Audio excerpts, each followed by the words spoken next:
No, I think, of course, he should be freed. I mean, it's partly to correct the great injustice, enough of fighting, enough of oppression. What we need is reconciliation, a reconciliation that recognizes different cultures, different traditions, different groups of people. Öcalan's liberation would be an extremely important gesture in that direction. And I see Öcalan's ideas, I think, have been spreading in the world. I mean, here in Mexico, we are beginning to read his works quite a lot and to discuss them. And I think his ideas are really the basis for establishing I suppose, a process of mutual recognition, which ultimately has to be based on some sort of communal or communizing democracy. That Öcalan really opens up a different way of thinking about how we should and how we can live together.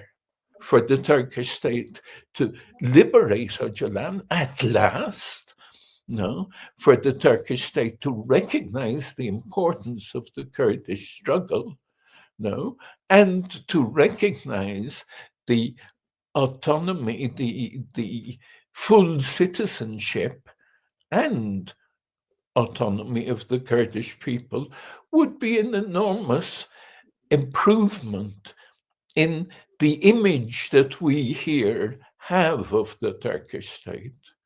And I think Öcalan's statement of this morning is very much, for me, a statement of we can actually create a system of profound democracy in which people are not excluded, but actually brought in and included.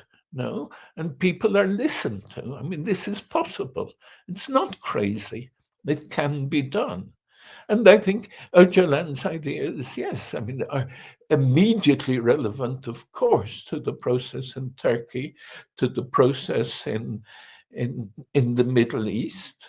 No, but his ideas and the practice of Rojava over the last 14 years are of an enormous importance for the whole world.